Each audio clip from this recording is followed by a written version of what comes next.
ஆண்டவராகிய இயேசு கிறிஸ்துவின் நாமத்தில் உங்களுக்கு வாழ்த்துக்கள். எல்லாரும் எப்படி இருக்கீங்க? சோமா இருக்கீங்களா? சந்தோஷமா இருக்கீங்களா?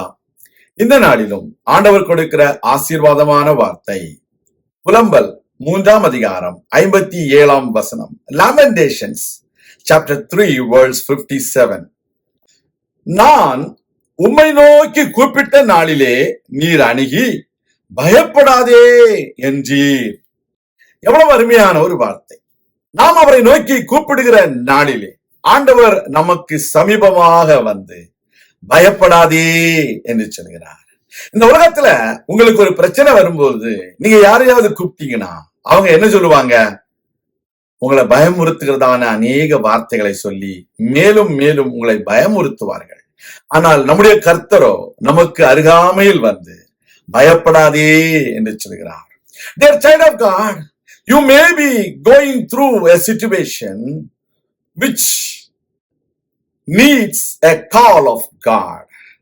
When you call upon the name of the Lord, He will come near you and He will say, do not fear. You might be going through a fiery situation. You might be going through a difficult situation.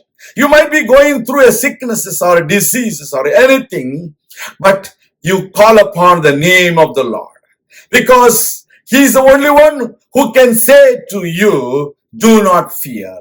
Because our Lord God has control over every situations in your life. It may be a fiery situation. It may be a difficult situation. It may be a situation where you have been crying and you have been praying for so many months. But our Lord God has control over every situations of your life.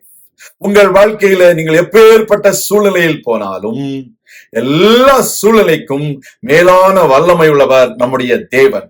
எனவே அவர் சொல்கிறார், பயப்படாதே என்று சொல்லி, பயப்படாதே என்று சொல்கிறார். சாத்தான் உங்களை பயமுறுத்தலாம். சாத்தான் உங்களுடைய வாழ்க்கையில வியாதியை கொண்டு பயமுறுத்தலாம். சத்துருவை கொண்டு வந்து பயமுறுத்தலாம். பலவிதமான துன்பங்களை கொண்டு வந்து உங்களை பயமுறுத்தலாம். உங்களுடைய எதிர்காலத்துல உங்களுக்கு நிரந்தரம் இல்லை என்று சொல்லி உங்களை பயமுறுத்தலாம். எப்பேற்பட்டதான பயம் உங்களை அணுகி வந்தாலும் தேவனை நோக்கி கூப்பிடும் பொழுது தேவன் சொல்கிறார், பயப்படாதே, நான் உன்னோடு இருக்கிறேன் என்று சொல்கிறவர். Our Lord God is with you. When God is with you, nothing can stand against you. Because our Lord God has all power and He will fight for you and He will protect you. He will give you shelter when you are oppressed. He will give you refuge when you are troubled. Such a wonderful God. இந்த உலகத்துல உங்களுக்கு ஒரு பிரச்சனை வந்தா உங்களை பாதுகாக்கிறவர் நம்முடைய தேவன். உங்களுக்கு ஒரு நெருக்கம் வந்தா உங்களை தூக்கி கன்மலையின் மேல் நிறுத்துகிறவர் நம்முடைய தேவன். கவலைப்படாதீங்க, கர்த்தரை நோக்கி கூப்பிடுங்க, கர்த்தர் அற்புதம் செய்வார். Every time whenever people called the name of the Lord, He came down and He helped them. He said, do not be afraid, be faithful. இன்றைக்கும் சொல்லுகிறார், பயப்படாதே, விசுவாசம் உள்ளவனாயிரு என்று சொல்லி நாம் ஜெபிக்கலாம். எங்கள் அன்பின் பரலோக பிதாவே, உடைய பிள்ளைகள் பயப்படாமல் தைரியமாக இருக்க உதவி செய்திடணும். அவர்கள் வாழ்க்கையிலே அவர்கள் கடந்து போகிற இந்த சூழ்நிலையிலே நீர் ஒருவரே அவர்களை பாதுகாக்க முடியும். நீர் ஒருவரே அவர்களை தப்புவிக்க முடியும். நீர் ஒருவரே அவர்களுக்கு துணை செய்ய முடியும். நீர் ஒருவரே அவர்களை காத்து வழிநடத்த முடியும். உம்முடைய கரங்களிலே நாங்கள் ஒப்பு கொடுக்கிறோம்.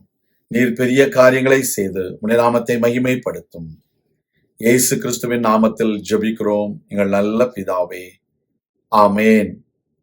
கர்த்தர் தாமே உங்களை ஆசீர்வதிப்பாராக. ஆமேன்.